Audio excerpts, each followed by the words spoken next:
I want to talk to you about what is the reality of sihr. Why does it occur?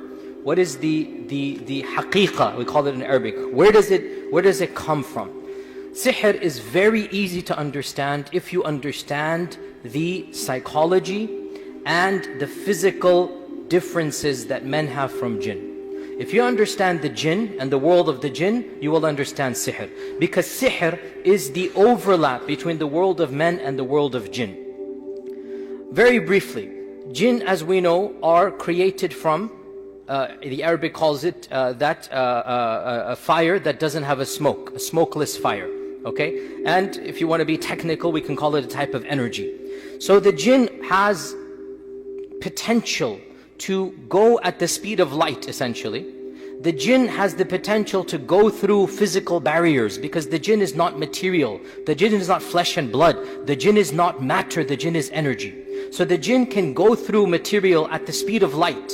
And the jinn, because it doesn't have a form, a lot of people say, what does a jinn look like? What does a ghost look like? What does it look like? And the response is, it doesn't look like anything. It can take on any shape. It's not a physical matter. It can take any shape it wants to and be a man, be a dog, be anything. It doesn't have a particular shape.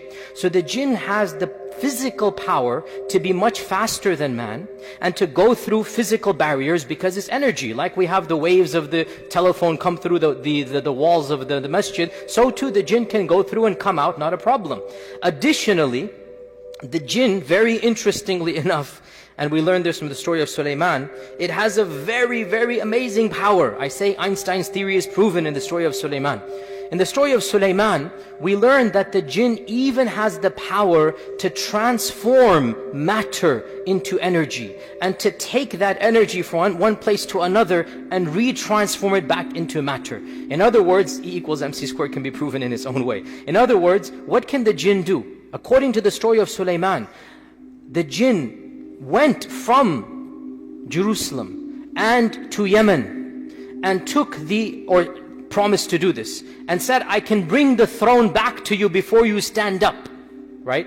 So the jinn said, I can go all the way to Yemen and within a millisecond, before you stand up is a millisecond, within a millisecond, I will bring that throne. The throne would have been bigger than this podium behind us, bigger than this stage. It's a throne that was magnificent. Allah says in the Quran, وَلَهَا عَرْشٌ عَظِيمٌ. The jinn said, I'll bring it back for you by the time you stand up and you'll have it in front of you. And the throne would have come, I mean, you're not going to see the chair flying in the sky. The jinn would have taken the throne and somehow, in a way that Allah knows best, take it in its hidden energy form and then bring it all the way to Jerusalem and then retransform it back into the throne. The jinn had the capacity to do that. The fact that Allah mentions, the fact that this was impressive, the fact that all of the jinn, only one stood up, it kind of sort of shows this is the pinnacle of what a jinn can do. This isn't your average run-of-the-mill jinn. This isn't the jinn living in Dallas or Houston or California.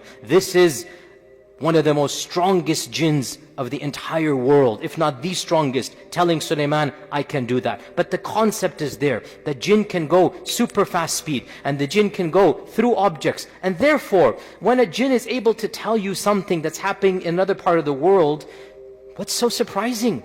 Imagine if you had a cell phone and you're speaking to somebody on the other side of the world and the guy tells you what's happening as he describes it. Would you be surprised? No. Similarly, if the jinn is able to just go and tell you there's a hidden treasure over there, why is that surprising? The jinn lives for 1,000 years, maybe on average, or longer than that. Jinns live much longer than men. And so, if some man buries a treasure in the middle of the desert, some jinn knows about it, and they'll tell the word, oh, there's a treasure over there. And when it's handy, a jinn is going to say, oh, there's treasure buried over there. He's going to say it to his, magician or whatnot, and eventually they will find it. So the jinns have capabilities we do not have. They are faster than men. They are more powerful than men. The average jinn is more powerful than the average man. Again, that doesn't mean they're super powerful. That doesn't mean they're infinitely powerful. Only Allah Azza wa Jal is infinitely powerful. But the average jinn is physically stronger than the average man. I myself have seen a little lady, petite lady, 5 foot tall, literally. It's just a young teenager possessed by jinn. We were doing ruqya on her and 10 men were holding her down. At least 7, when I say 7 men were holding her down, and she's struggling to throw all of them off. And my friend was there in the audience as well, and he grabbed her. He had to, because she was harming people. He grabbed her. What do you call this lock? What do you call that when you grab from behind? Huh? The body lock, right? Like that one. He grabbed her from behind because she was punching men and everything. And this is a little lady. She took her head and she whammed right back on his nose. And the guy is like, what's going on here? So this is, I saw with my own eyes, 5 foot. And she became more powerful than 7 men. But in the end, 7, 8 men eventually did bring her down. She wasn't stronger than all of them. Physically, stronger than the average man, but still manageable. You can bring them down. It's not as if they're all powerful and whatnot. Only Allah is all powerful. So these are there physically. They can do things we don't understand. But it's just like a horse can gallop faster than us. Like an elephant is stronger than us. The only thing that freaks us out is that the jinn is invisible to our eyes. Allah says in the Quran, إِنَّهُ يَرَاكُمْ هُوَ وَقَبِيلُهُ مِنْ حَيْثُ لَا تَرَوْنَهُمْ. They see you from a paradigm you cannot see them from. They can choose when to show themselves to you. They can see you from their world. We cannot see them unless they choose to show us their world. So there's nothing to be scared about. Allah gave them certain powers He didn't give us. Like He gave animals other powers He didn't give us. But Allah blessed us over the jinn. How do we know this? وَإِذْ قُلْنَا لِلْمَلَائِكَةِ اسْجُدُوا لِآدَمَ فَسَجَدُوا إِلَّا إِبْلِيسَ. Allah told the jinn to prostrate to Adam. Allah preferred the Adam over, and Bani Adam over Malaika and Jinn. وَلَقَدْ كَرَّمْنَا Bani Adam. Bani Adam have been lifted up and put on the pedestal in the hierarchy of things, and the angels and the Jinn were told to bow down to Adam. Adam is superior to the Jinn. Why? Because Adam has something far greater than physical strength, than speed, than going at the speed of light. Adam has intellect, and jinns don't have that level of intellect. And this shows us, by the way, the power of the mind is more blessed than the power of the body. The mind is more important than physical strength. Allah blessed Adam with a greater intellect, a greater fahm. عَلَّمَ الْإِنسَانَ مَا لَمْ يَعْلَمْ. Allah taught Adam. وَعَلَّمَ آدَمَ الْأَسْمَاءَ كُلَّهَا. The angel said, سُبْحَانَكَ لَا عِلْمَ لَنَا إِلَّا مَا عَلَّمْتَنَا. So Adam was blessed over the malaika and over the jinn because of the power of the aql, because of the fahm that Allah subhanahu wa ta'ala gave.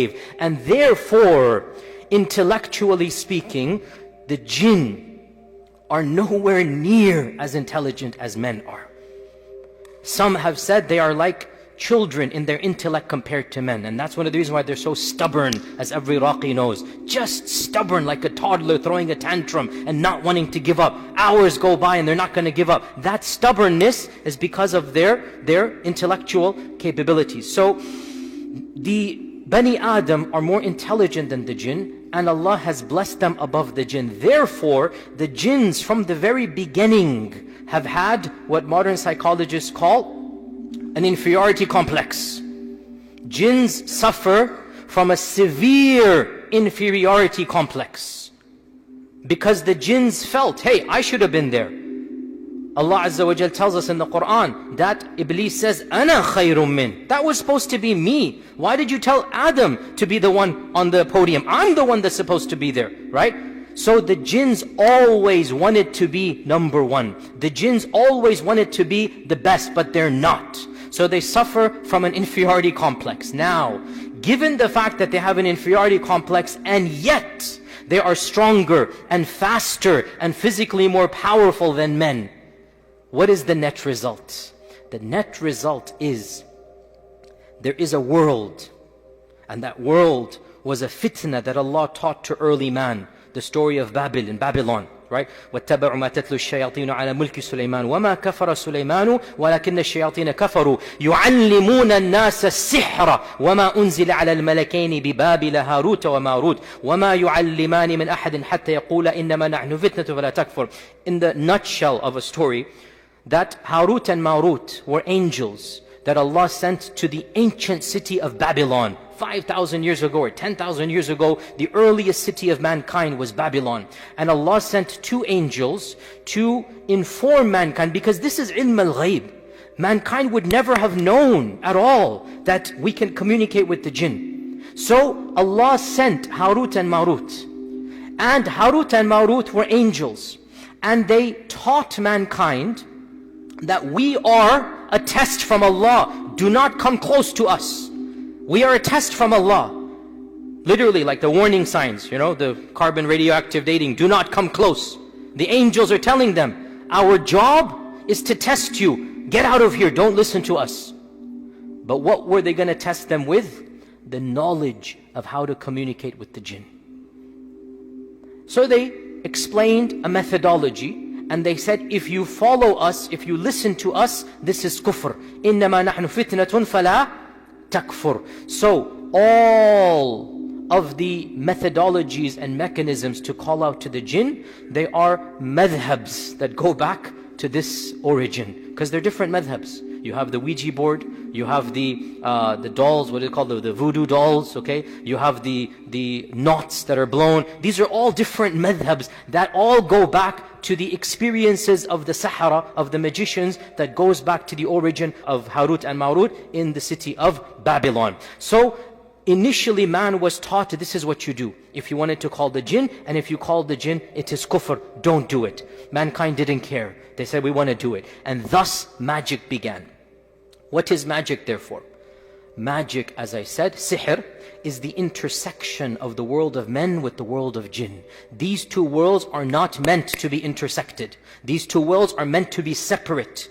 And if an accidental crossing takes place, it is easier to repel. As any Raqi knows, if a jinn comes into our world and causes some fitna and fasad on its own, it's much easier to repel rather than sihr. Because what sihr is the following. Listen to me, 5 minutes and you will understand magic, and inshallah never be scared of it for the rest of your lives. Magic is an evil person who has sold his soul to the devil in order for the shayateen to perform some tricks for him. It's like you feed your horse or your pony to go gallop fast. The only difference is you're not feeding a horse or pony, you are feeding a demon, a shaitan. And the difference is that what the sahir is doing is giving the jinn the one thing that the jinn wants. What does the jinn want? Your American Express card with expiration date? Your cash? What is the jinn going to do with your cash? What is the jinn going to do with your money? They don't have currency in the jinn world. What does the jinn want? What has it always wanted? Sisters, I want to ask you, what did the jinn want? Superiority. So how are they going to get it?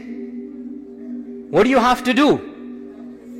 Lower yourself in front of the demon. You have to become the slave of the jinn. The biggest myth I want to destroy is the false idea that the sahir controls the jinn. Nothing could be further from the truth. It is the jinn that controls the sahir.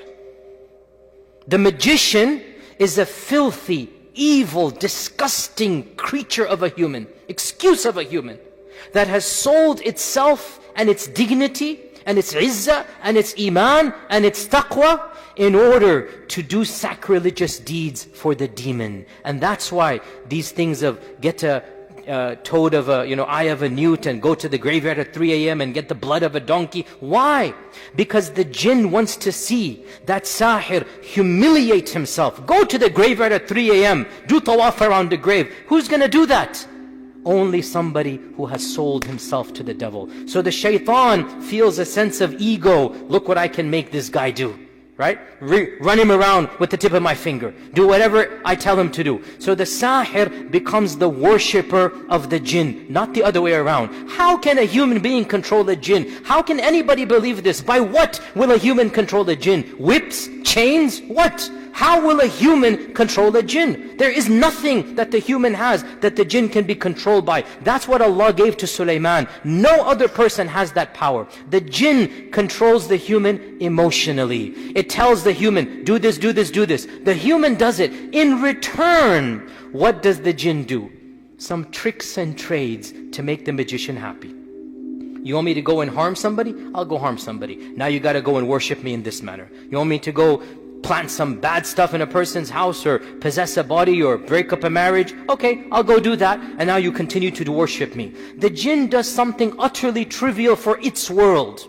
In its world, it just does something that it is physically capable of doing. Allah gave the jinn certain natural powers to be invisible, to be super fast, to do things hidden manner. For example, the most common type of magic is يُفَرِّقُونَ بِهِ بَالْمَرْءِ وَزَوْجِهِ, where a husband and wife are not able to have a happy marriage. And if conjugal relations are attempted, perhaps something supernatural, perhaps the husband feels a physical pressure, perhaps something happens. These are things that are manifestations of the jinn. It's not that difficult for the jinn to push a man back. How is that difficult?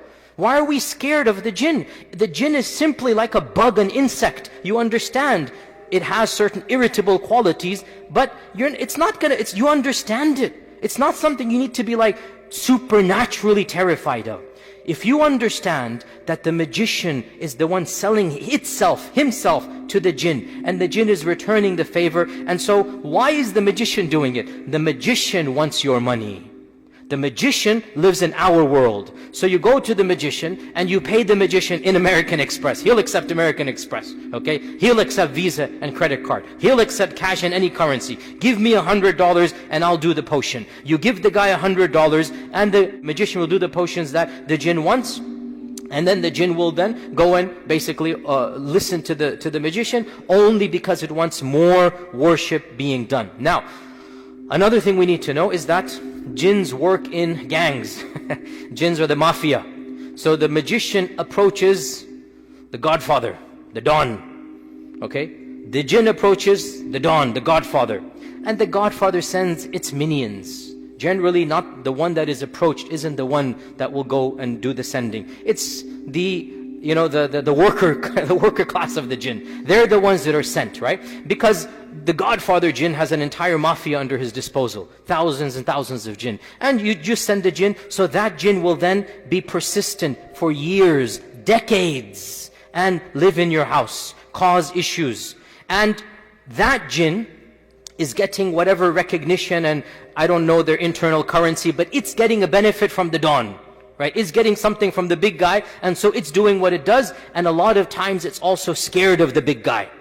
A lot of times it's terrified of the big guy. Once I was doing ruqya, and I said to the jinn, after a long time, why are you still here? Just leave. And the jinn said, I can't leave. I said, why? Just leave. And the jinn said, I'm scared. If I go, then he will kill me. Who is going to kill you? The one who put me here. The one who brought me here, meaning the head jinn, whatever the Don would be. I'm scared he's going to kill me. He's going to hurt me. So I have to stay here. So internally, they're doing whatever they can and they're getting it done. So bottom line, sihr is merely the intersection of the world of men and the world of jinn. Once you understand the reality of this world, you should not be scared of it in the slightest. It is a nuisance, it is an irritation, but it's not something that brings about supernatural fear. Also, realize this, that the jinn is absolutely terrified of Allah and the name of Allah and the dhikr of Allah and the speech of Allah. The jinn is terrified, and that is why if ever in your life you feel the presence of a jinn, you see something supernatural, it will be terrified if your bravery is manifested to it because of Allah subhanahu wa ta'ala.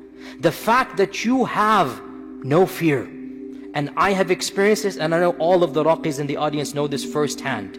You stare at it straight, and you just say, as the Prophet ﷺ taught us to say, memorize this phrase, Bismillah, Ana Abdullah, Ukhruj Aduwallah. 3 phrases. Memorize them. Bismillah, in the name of Allah. I'm not powerful. I'm not going to do anything. I am connecting with Allah. Bismillah.